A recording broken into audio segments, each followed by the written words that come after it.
Hey, it's Steve, and I've got a little mini review here of the 1/100 scale 38th anniversary Gundam Z, or Z Gundam version 2.0.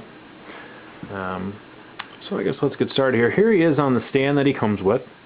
I found this kit a lot of fun to put together, but I'm kind of torn because while it's very posable, it's not really movable, if that makes any sense. Let me take off his gun here. His parts, because of his transformation process, specifically in the chest area here and in the leg area, are relatively fragile, meaning that they clasp together but in order to keep the robot form, but can unclasp in order to move into the Wave Rider form pretty easily, and that can cause problems when you're moving them. But he's very posable, just like any other Gundam. I'll do a quick size comparison here so you can get an idea. Here is the 1/100 scale version KA. You can see he's probably about twice the, maybe 30% bigger, maybe 50% bigger. Significantly more weight than this one. And to give you an idea of another Gundam from his series, here is the 1/100 scale master grade RX 178, and they're about the same size. Maybe this guy's a little bigger as far as height goes, but I found this, they're about equal. And then compared to a perfect grade, you can see the Strike Gundam is dwarfs the 1/100 scale as you would expect a perfect grade to do. So let's talk a little bit about some of the accessories. This is the first kit that I've really put a lot of effort into painting. And it's kind of weird because I was excited about this kit when I was reading the box because it came with clear parts. So I thought, cool, I'll do some painting and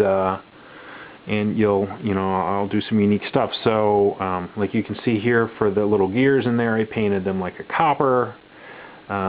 He has some gears, let me spin him around here,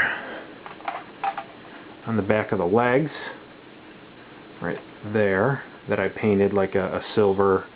There, you can see it a little better right there. And then it came to his leg panels, and I thought, oh, this will be cool. I can really do some neat work here. So the leg panel has all sorts of tubes and stuff like that. And so I thought, yeah, that'll look really neat, if I put some work onto there.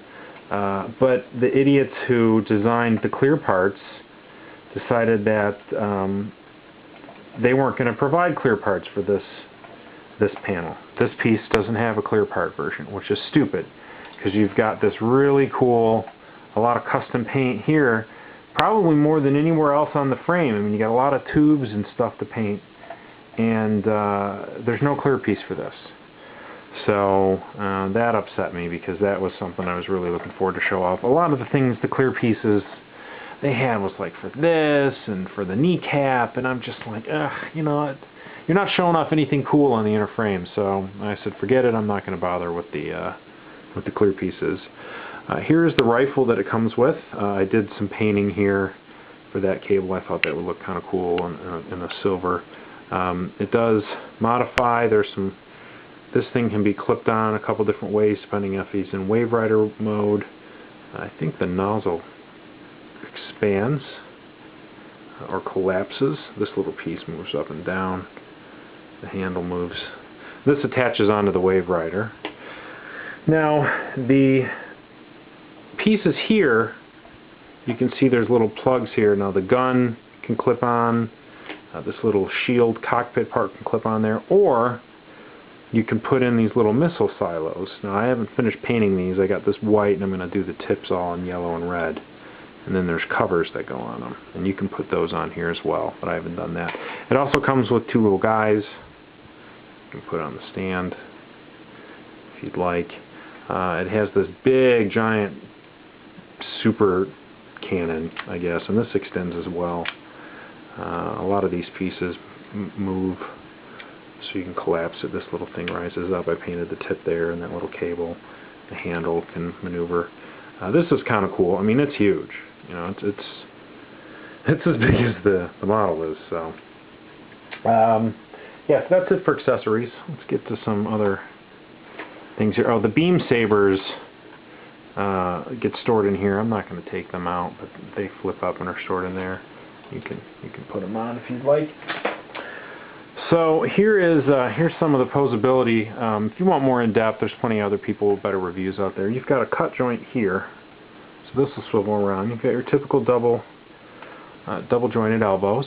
The hands are normal master grade, but I find the hands and arms very posable. This little vent here will collapse. You can see, and this little thing moves, and then this unit up top will move a little bit, so you can fold that in, and that's for part of the transformation process. As far as the legs go, the knee panel, and you've got your typical multi-jointed, double-jointed knees. A lot of the articulation is cool and how they have to move, but the feet can bend, and you've got little panels and stuff down here. It's difficult to really pose him into too many unique positions. Oh, these spin around as well. So you've got a little spin move here. The front skirts are on ball joints, so they're very posable. The side skirts lower and raise. The rear skirt also lowers, goes up and back, but I can't get too posable or his legs will come undone. The heads, see, this panel pops out like this, and the head pops down and this folds up, and then you can see these pieces here will collapse, and that's kind of how you put them into Wave Rider mode. But I'm terrible at the transformation, so I'm going to leave that for videos of people who are better at it. His head moves in a full 360. This will get in the way, though, this gold here, so that can kind of be a problem. And obviously that blue on the back will limit how far back his head can go. Now the wings for the Wave Rider part, they will fully retract out like this. They fold up, and then these pieces come out like so. I won't do both sides, but you can see how that works for when you do transform him. Again, if you'd like to see a transformation video, you're going to have to watch somebody else's, because I can't do it. But the unit is very posable once you put it on the stand, which it comes with. I guess the 30th anniversary RX-178 has another stand which clips on here, so you can have the unit side by side. This piece moves and slides down here. You can put them on the launching bay, or I believe attach these to the back. There are two settings for the stand depending on how high you want to have it.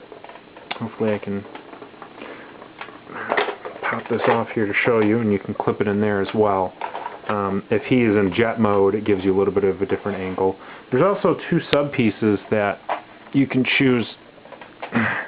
Again, I don't want to risk taking off that pop in here, and it clips right into the bottom, so you can have a little versatility in how you want to pose him using that. But all in all, I was very pleased. I've started to do a little bit of panel lining. You can probably see here on the leg.